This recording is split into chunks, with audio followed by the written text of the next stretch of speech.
Нұр Мүбәрак университеті еліміздің жоғары білімді имамдар мен исламтану, дінтану және екі шет тілі мамандарын даярлайтын жоғары оқу орны. 2001 жылдан бастап білім беріп келеді. Бүгінде шариғаттың сан саласын қамтитын ислами һәм дүнияви ғылымдарға басымдық берілуде. Еліміздің дінтану, исламтану, гуманитарлық пәндер саласының ғалымдарымен қоса, Египет тарапынан ақида, фиқх, Құран ілімі бойынша докторлық дәрежедегі ғалымдар ұстаздық етеді.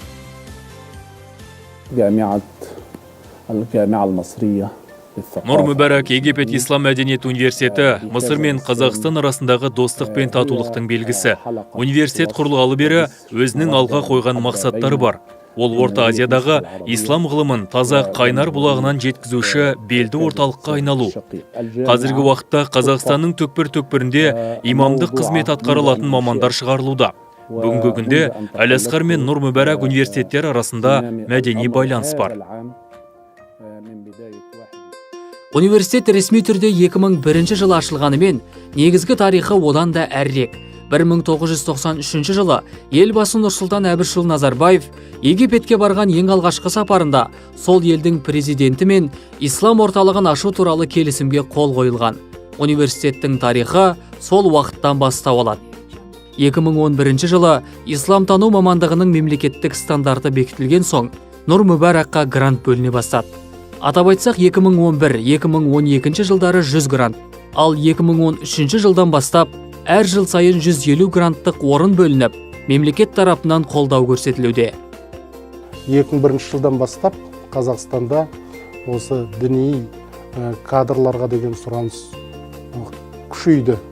Себебі Қазақстанда ислам факторы үлкен салмаққа иеленді. Енді ислами кадрлар дайындау керек болды. Міне 2001 жылдан бастап біздің үкіметіміз, оның ішінде президентіміз заманға лайықты ислами кадрлар дайындайтын жаңа оқу орнын ашу мақсаты қойды. Жоғарғы ислами оқу орны ашылғаннан бастап өз алдына үлкен мақсаттар қойды. Осы жолда талмай ізденістер жолына түсті. Египеттен арнайы ұстаздар тобы шақырылып, бәрі де жаңа кадрлар даярлауға жұмылдырылды. Университеттің мақсаты Қазақстан үшін ислами кадрлар дайындау болатын. Міне содан бастап біз жұмысымыз істедік. Міне университеттің тарихы 15 жылдай. Осы кезеңде университет Қазақстан үшін 1000-нан астам кадр дайындап берді. Оның 500-ден астамы имамдар.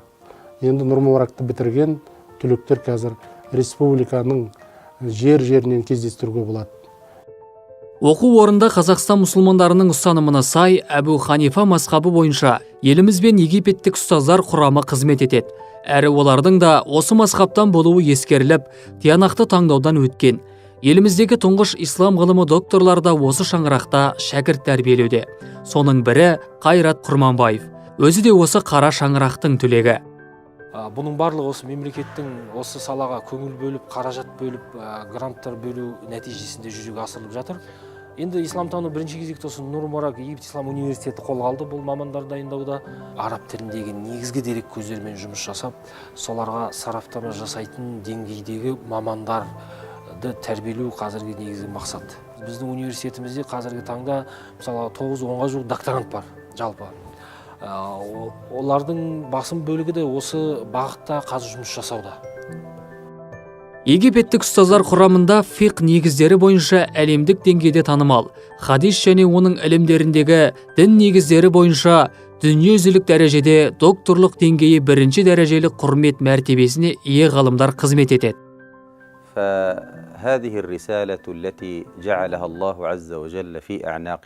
Біз бауырлас қазақ еліне ислам нұрын таратуға келгенбіз. Аталмыш оқу орны Орта Азиядағы ақиқат дінді жеткізуші мінберлердің бірі болып саналады. Біздің бұл жерге келуіміз Алланың қалауы. Менің ұстаз ретінде байқағаным, мұндағы студенттердің Әл-Асқардағы студенттерге қарағанда ислам ғылымына деген қызығушылығы басым екен.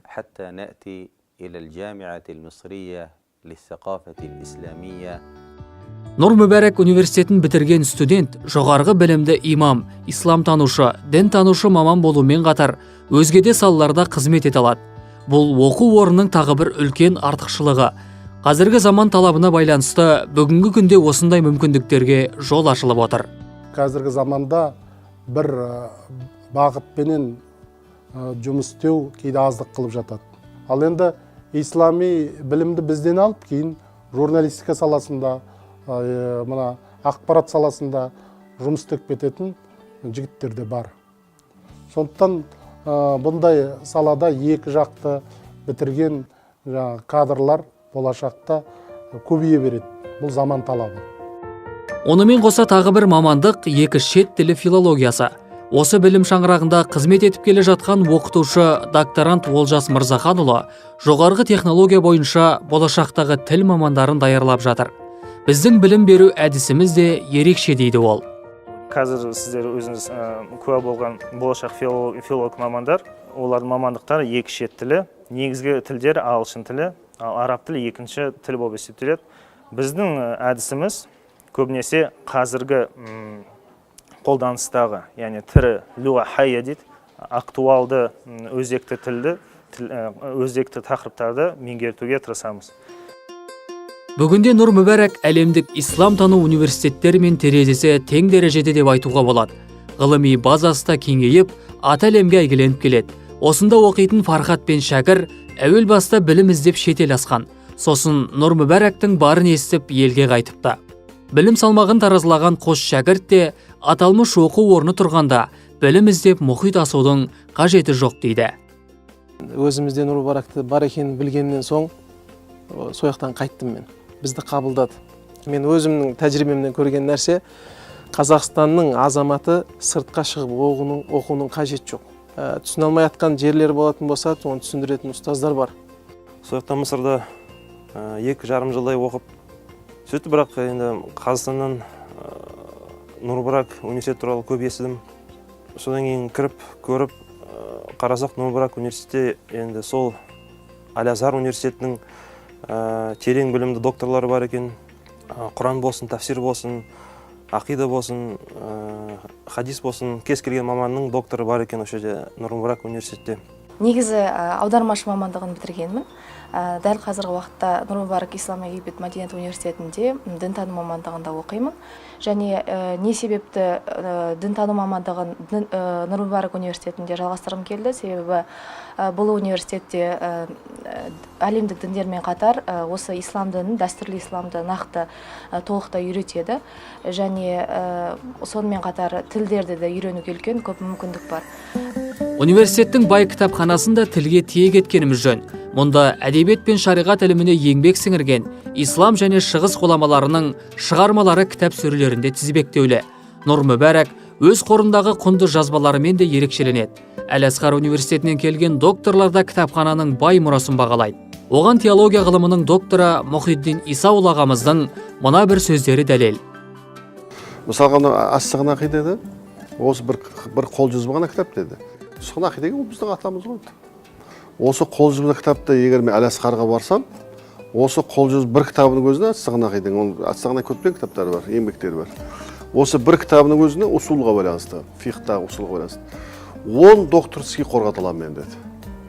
Біз Әл-Азхардан келіп берсек те, көбінесе сендердің осы аталарыңнан, кітабынан сабақ алып, сендерге қайтып жеткізіп отырмыз деп айтады. Мінекей, ендеше біздің Нұр Мүбәрактың былайша айтқанда қасиеттілігі осында жатыр да. Сондай-ақ Нұр Мүбәрак университетінің жанынан дін саласындағы бүгінгі өзекті мәселелердің оңтайлы шешімін табумен айналысатын арнайы Әбу Ханифа зерттеу орталығы ашылған. Орталықтың университет жанынан ашылуының өзі де болашақ мамандардың шыңдалуына үлкен септігін тигізеді. Дін саласындағы сауаттылықтың деңгейін жоғары көтеру мақсатында, ғылыми бағытты дамыту мақсатында құрылған орталық. Енді болашақта мүмкіндік болып жатса, бұның жақсы мықты мамандарды жан-жақтан тарту арқылы бұның ғылыми әлеуетін көтеру, оған да 1-2 жылда жетеміз деген үміттеміз. Неге десеңіздер, өзіміздің мемлекеттің ұстанған бағыты негізінде дәстүрлі сүнниттік бағытта ханафи мазхабын күшейтуге толықтай негіз болады. Студенттердің білімдері мен тыңғылықты сусындаулары үшін баспана мәселесі де шешілген. Жатақханамен толықтай қамтамасыз етіледі. Одан бөлек спортпен айналысып, салауатты өмір салтын ұстана алады. 4 жыл бойы оқып, бакалавр дәрежесін алған студент жан-жақты шыңдалып шығады.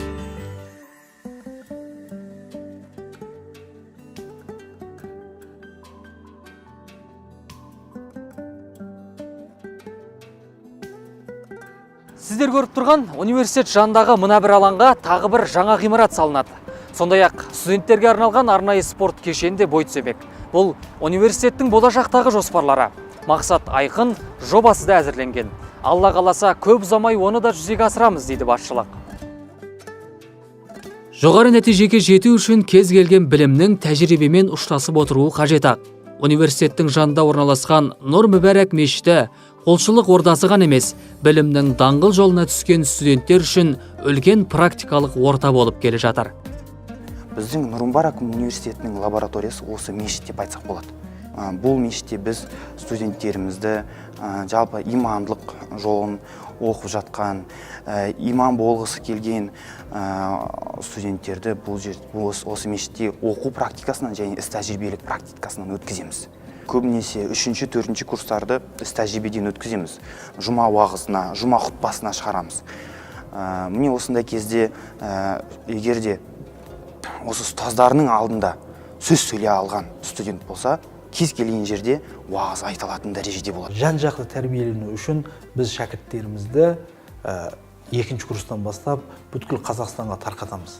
Мешіттерде жұмыс істейді, жамағатпен кездеседі, өзінің үйренгенін жамағатқа айтып береді. 1 жылға, 2 жылға үйренген мәселелерін айтады. Намазға шығып көреді, уағыз айтып көреді, адамдармен кезіп, адамдардың сұрақтарына жауап беріп көреді. Нұр Мүбәрак университетінде білім аламын деушілердің араб тілін білуі маңызды. Себебі ол шет тілді ұстаздардың білімінен сусындай алулар үшін қажет. 2 жылдан бері университет жанынан құрылған арнайы дайындық курсы жұмыс істеп келеді. Мұнда оқуға түсуге ниетті талапкерлер 1 жыл діни білім алады. Араб тілінің грамматикасын үйреніп, тіл сындырады. Бір сөзбен айтсақ, университетке түсу үшін алғашқы баспалдақты аттайды. Әзіргі күнде жалпы бізде дайындық курста оқып жатқан шәкірттердің саны 90-ға жуық. Дайындық курсы ашу ол не? Үлкен болашақтағы біздің діни мамандарымыздың жақсы білікті маман болып шығуына өте үлкен үлес қосады. Бұл жерде араб тілі, Құран оқып үйрену, фиқ негізгі алғышарттары, ақида алғышарттары осы жерде бәрі үйретіледі. Дайындық курсында еліміздің түкпір-түкпірінен талапкерлер жиналған. Олар үшін мұнда барлық мүмкіншіліктер қарастырылған. Намаз оқитын мешіт, оқу залы, жатын бөлме мен асхана білім алуға келген талапкерлер үшін жасалған. Тіпті спортпен айналысуына да қолайшылық бар. 2001 жылы негізі қаланған Нұр Мүбәрак университетінің алғашқы түлектері небәрі 20-дан асатын студент еді. Ал қазір мұнда жыл сайын 150-ден астам шәкірт түлеп шығады. Демек, аталмыш білім шаңырағының әлеуеті жылдан жылға артып, керегесі кеңейіп келеді деген сөз. Нұр Мүбәрактың алға қойған жоспарлары үлкен. Әрі аталмыш білім ордасына биыл 15 жыл толады. Жуырда әлемдік ислам университеттері ассоциациясының мүшесі болғалы отыр. Еліміздегі бірегей ислам университеті әлемдік ислам кеңістігінде де қанат жайып келеді. Талаптыны бауырына басқан білім ордасына тек қана сәттілік тілейміз.